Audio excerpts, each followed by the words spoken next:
तो ये बताइए कि इस बार जो है, क्योंकि आप युवाओं को भी सिखाते हैं, अभी बच्चों को ट्रेनिंग दे रहे थे, क्या लगता है आपको ग्राउंड पे इश्यूज क्या है इस बार इलेक्शन? इस बार तो कुछ भी नहीं मैडम। 2 साल से ये ग्राउंड बना है, देन ये वाला ग्राउंड और वो वाला दोनों बने हुए, और बच्चे काफी मेहनत करते हैं। यहाँ पे कोच भी आते हैं और यहाँ पे बड़े बड़े इवेंट भी हुए हैं।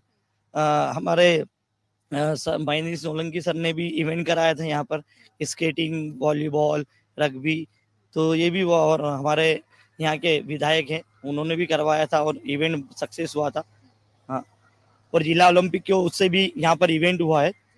तो वो जो भी इवेंट हुए वो सक्सेस हुए, कबड्डी, वॉलीबॉल, स्केटिंग। अच्छा, एक और अहम सवाल है कि जब हम वोट करते हैं लोकसभा चुनाव में, तो विधानसभा के चुनाव से वो अलग होता है क्या? मतलब आप अपने जनप्रतिनिधि के बारे में सोचते हैं कि मुझे कौन सा जनप्रतिनिधि चुनना है, या फिर आप ये सोचते हैं कि मेरा जो वोट है वो तय करेगा कि देश का प्रधानमंत्री कौन होगा? नहीं, वो मैडम एक्चुअली ऐसा है कि जो हमें अच्छे विकास की ओर ले जाएगा, अच्छा विकास करेगा, उसी को हम वोट देंगे। तो ये कि भारत भी आगे बढ़ेगा, और हम, यानी कि सांसद के लिए वोट करेंगे। हाँ, सांसद जो है। और लोगों से बात करते हैं। आप यहीं के रहने वाले हैं ना? जी हाँ, क्या करते हैं आप? मैं खेती बाड़ी। अच्छा, तो ये बताइए, जो देवास के किसान हैं वो सरकार से खुश हैं? जितनी भी योजनाएं हैं सरकार की वो पहुंच रही हैं, विकास हुआ है यहाँ? हाँ, योजना तो होती है और विकास भी हो रहा है, काफी विकास हुआ है, ऐसा कुछ नहीं है। क्या सोच के इस बार आप लोग वोट करेंगे? वोट इसलिए करेंगे कि भाई सरकार जो बना रही है अभी तक अच्छे काम करे उनने, तो बराबर वोट देंगे। चलिए, आप युवा हैं, इस बार वोट करेंगे? Yes ma'am. आप फर्स्ट टाइम वोट? नहीं, वोट थर्ड करेंगे? थर्ड टाइम पर मैंने म्युनिसिपल कॉर्पोरेशन में भी वोट करा है, विधानसभा में भी वोट करा, और लोकसभा का फर्स्ट टाइम है। अच्छा, जैसे बड़े लोग सोचते हैं और फिर आप युवा वोटर्स, कुछ सोच में तब्दीली होती है? किन किन मुद्दों पे वोट? लिटरेसी को लेकर तब्दीली होती है, जैसे कि अगर जो लिटरेट है वो उस चीज को देखेगा, डेवलपमेंट को देखेगा, एजुकेशन को देखेगा, हेल्थ को देखेगा। और जो इलिटरेट है वो क्या, धार्मिक मुद्दे से जुड़ जाएगा। अगर जैसे उसकी कॉलोनी में डेवलपमेंट हुआ है तो वो ठीक है, जिसने करा है उसको वोट देगा, वो अदर चीजें नहीं देखेगा। जैसे कि हम तो ध्रुव राठी के ज्यादा सपोर्टर हैं अभी। हाँ, जैसे डेमोक्रेसी को सेव करने की ओर हैं अभी। तो आपको लगता है कि जो विपक्षी पार्टियां ये कह रही हैं कि संविधान को खतरा है या लोकतंत्र को बचाने के लिए मतदान करें, क्या इन बातों का असर है? बिल्कुल है। आप गुजरात में जो जहाँ से अमित शाह चुनाव लड़ते हैं वहाँ पे आप देख लीजिए, वहाँ पे टोटल 28 या 18 कैंडिडेट्स थे। उन्होंने सबने अपना नाम विड्रॉल कर दिया, सिर्फ 4 कैंडिडेट वहाँ बचे हैं जो बीजेपी के खिलाफ बोल रहे हैं कि हमें धमकाया जा रहा है, हम डराया जा रहा है, हमारी वर्क प्लेस तक आके हमें धमकाया जा रहा है कि हम विड्रॉल ले ले हमारा, पर वो लेने को तैयार नहीं है। बाकी इंदौर में भी देख लीजिए, इंदौर में भी हुआ है। इंदौर में भी जो अपने ये थे विधायक जो चुनाव लड़ने अक्षय कांति बम।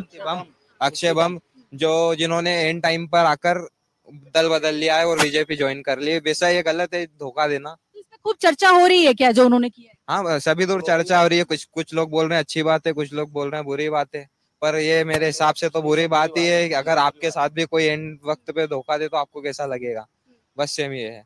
आप लोगों से भी जानना चाहेंगे, इंदौर में जो कुछ हुआ है उसकी चर्चा पूरे देवास में भी है? जी चल रही है चर्चा उसकी, जी चल रही है। यहाँ से सिर्फ एक निर्दलीय उम्मीदवार ने विड्रॉ किया अपना नॉमिनेशन, बाकी सब चुनाव मैदान में है। लेकिन इंदौर में जो हुआ उसका असर हमने देखा, हम उज्जैन गए थे, वहां पर भी है, यहाँ भी, और देश में और भी कई सीटों पर ऐसा हुआ है। तो किस तरीके से इस राजनीति को एक वोटर देख रहा है? वोटर इस तरह से देख रहा है कि देखिए, राजनीति में जो भी हलचल हो रही है उसका इफेक्ट सीधे वोटरों को पड़ता है कहीं ना कहीं, और उससे हम लोग को भी नुकसान होता है। तो जो अच्छा हो वो उनको निर्णय लेना चाहिए। कुछ और लोग यहाँ पर आ रहे हैं, आइए उनसे भी बात करने की कोशिश करते हैं। सेहत बनाते हुए आ रहे हैं, इनको हम बीच में ही रोकेंगे। स्वागत है आपका अमर उजाला में। इस बार क्या है देवास के चुनावी मुद्दे, किन बातों को सोचकर वोट करेंगे? हम मोदी जी को देख के वोट करें, और तो कोई विषय रही नहीं है। यहाँ पर विकास, आपके सांसद का रिपोर्ट कार्ड, महेंद्र सिंह सोलंकी जी ने क्या काम किया है, नहीं किया है? अच्छा काम है उनका, बढ़िया काम है, कोई गलत नहीं है, अच्छा काम कर रहा है, अच्छा काम कर रहे हैं, जनता के बीच में रह भी रहे हैं, उनकी सुन भी रहे हैं, अच्छा मामला है। आप महिला हैं, बताइए, किचन भी संभालना पड़ता है, फिर बच्चों की पढ़ाई है, तमाम चीजें, महंगाई जैसा मुद्दा है क्या इस बार चुनाव? महंगाई जैसा तो है, कहीं कहीं महंगाई तो है। देखो, जोर से बोलिए, आवाज नहीं आ रही। और बताइए किन मुद्दों पर सोचकर आप वोट करेंगे? वोट वोट तो करेंगी ना? हाँ, वोट तो करेंगे। चलिए, तो अगर पूरे देवास की बात करें तो यहाँ पे काम हुआ है, विकास हुआ है? हाँ, हुआ ना, विकास तो हुआ।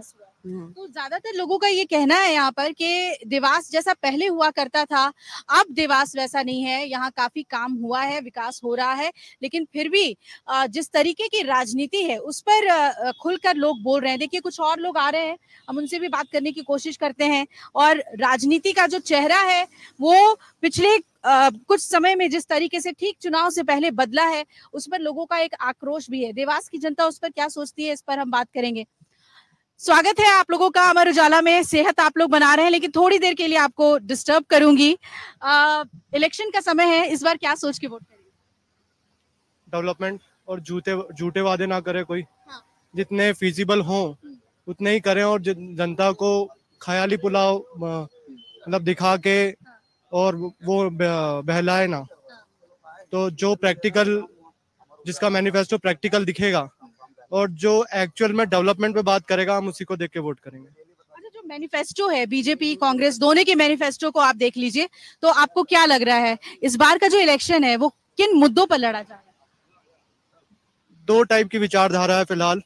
एक है जो मुझे लगता है कि एक है जो कि झूठ और झूठे वादे और बंटवारे की राजनीति जो पहले से चली आ रही है वो उसी को फॉलो करना चाहते हैं, और दूसरे जो है वो उनको काउंटर करना चाहते हैं, बट एक्चुअल डेवलपमेंट के ऊपर कोई भी बात नहीं करना चाहता है फिलहाल के टाइम में। अब जैसे मैं अपने इस एरिया की ही बात करूं तो हमारे एमपी से कितने जितने भी पास आउट होते हैं इंजीनियर हर साल, इतने अच्छे अच्छे कॉलेजेस हैं हमारे इंदौर में खासकर, सारे इंजीनियर जाके दूसरे शहरों में काम करते हैं और वहीं पे वो काम करते हैं, वहीं की इकोनॉमी को चलाते हैं, वहीं पे टैक्स भरते हैं, और जो एमपी है वो वहीं का वहीं रह जाता है। तो क्या कभी किसी पॉलिटिशियन ने इस बारे में बात करी है? तो मुझे ऐसा लगता है कि शायद हमारी जनता को जो ज्यादा बहला रहे हैं, मुझे लगता है कि उन्हें इस बार बॉयकॉट करना चाहिए और ऐसे मुद्दों पे काम करना चाहिए जिससे हमारा यूथ है वो यहीं के लिए करे काम और यहीं पे डेवलपमेंट दिखे। अच्छा, जो भी इंदौर में हुआ है तो इंदौर की जनता, हम उज्जैन गए, उज्जैन की जनता अक्षय बम के पार्टी छोड़ने को लेकर एक आक्रोश दिख रहा है लोगों में, कह रहे हैं कि नोटा दबाएंगे। क्या उसका असर आपके देवास में भी है? देवास का मैं नहीं कह सकता, क्योंकि मैं ज्यादा किसी के टच में हूँ नहीं, क्योंकि मैं खुद भी एक IT एम्प्लॉय हूँ और बाहर मोस्ट ऑफ द टाइम रहता हूँ।